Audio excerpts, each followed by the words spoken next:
దేవాలయాలే ధ్యానాలయాలని గురువు గారు పత్రిక చెప్పేశారు. గుడికి వెళ్తాము, అక్కడ ఏముంది ఇది మనం అబ్జర్వ్ చేయాలా. గుడికి వెళ్తాము, 3 ప్రదక్షిణాలు చేస్తాము కదా, చేస్తామా లేదా?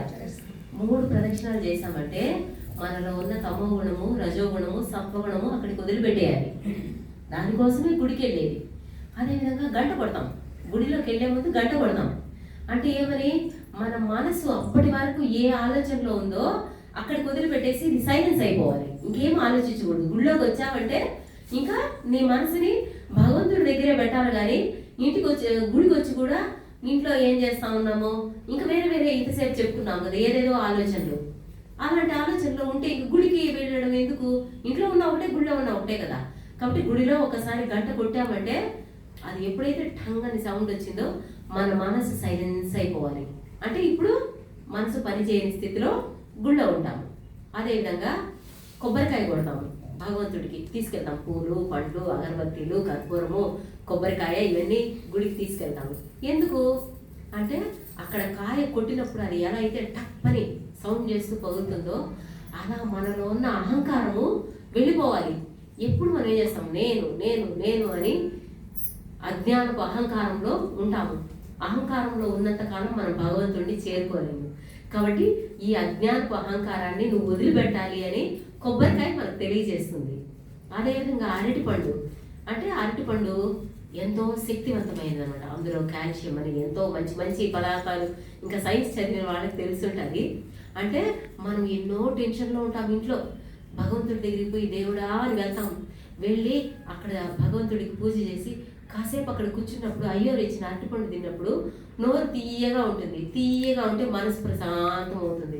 అంటే కాసేపు అయినా మన మనసు సైలెన్స్గా ప్రశాంతంగా అవుతుంది, అవును కదా? అదేవిధంగా అక్కడ తీర్థం ఇస్తారు, అందులో తులసి, పచ్చకర్పూరము, లవంగము అవన్నీ వేసిస్తారు. ఎందుకంటే మన లోపల ఏదైనా జబ్బు ఉంటే వెళ్ళిపోవాలి అని. మనం ఏమంటాము, ఆ గుడికి పోయి తీర్థం తాగితే మంచిది, మీరంతా గుడికి పోయి తీర్థం తెచ్చుకొని తాగండి అంటాము. దాని వెనక ఉన్న సైన్స్ మనకు తెలియదు.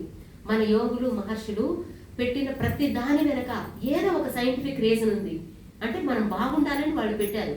అవి గ్రహించుకోవడం మనకు తెలియక మనం ఏదో గుడికి పోతే మంచి జరుగుతుంది అనుకుంటున్నాము. అందులో ఉన్న మంచి ఏంటంటే ఇది అనమాట. అదేవిధంగా పువ్వులు భగవంతుడికి సమర్పిస్తాము. కానీ పువ్వులు ఎందుకంటే మంచి వాసన వస్తాయి.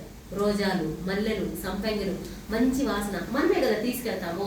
అంటే కాసేపైనా మంచి వాసన తీసుకొని ఎంతసేపు ఈ గత జన్మ అజ్ఞానపు దుర్వాసనల్లో ఉంటాము. అందువల్ల కాసేపు మంచి పూలు పట్టుకున్నప్పుడు వాళ్ళు పువ్వు ఇస్తాడు అయ్యవారు మనకి.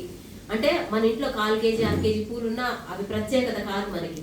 గుళ్ళో అయ్యవారు ఒక పువ్వు ఇచ్చాడంటే దాన్ని భక్తిగా తీసుకొని, ఎందుకంటే అది ప్రసాదం అయ్యింది, భగవంతుడి దగ్గరికి నుంచి మనకు వచ్చింది.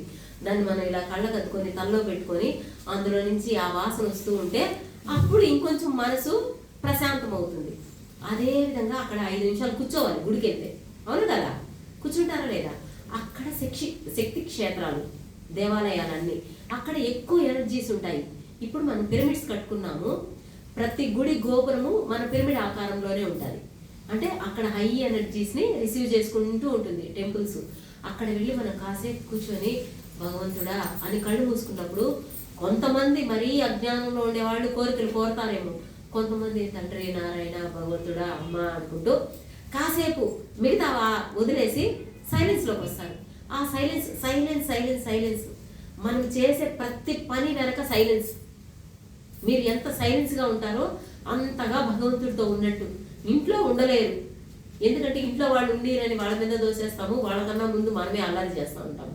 కాబట్టి ఇంట్లో ఆ నిశ్శబ్దత అనేది లేదు. కాబట్టి గుడికి వెళ్తాము.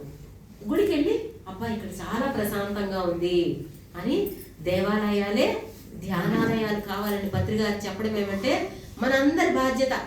గుడికి వెళ్ళి అక్కడికి వచ్చిన వాళ్ళకి అమ్మ కాసేపు కూర్చోండి, కళ్ళు మూసుకోండి, శ్వాస మీద ధ్యాస పెట్టి ధ్యానం చేయండి అని చెప్తే వాళ్ళ ఆత్మ కాసేపు సైలెన్స్లోకి వెళ్తుంది. అప్పుడు మనకి భగవంతుడు పెద్ద ప్లస్ రాస్తాడనమాట. అప్పుడు మన పాపం కొంచెం తగ్గుతుంది, మన పుణ్యం కొంచెం పెరుగుతుంది. కాబట్టి ఇది మనందరి కర్తవ్యం. లేదంటే నేనేం ఊరికే వచ్చానా, నాకు కూడా ఏదో ప్లస్ జరుగుతుందనే వచ్చాను, అవునే కదా? కాబట్టి మనం ఎప్పుడు కూడా ఒకరికి మంచి చేయాలనుకుంటే భగవంతుడు మనకు మంచి చేస్తాడు. కాబట్టి దేవాలయాలకి ఎందుకు వెళ్ళాలంటే దీనికోసం. కానీ ఇప్పుడు మనం నిజం తెలుసుకున్నాం కాబట్టి దేవాలయానికి అవసరం లేదు.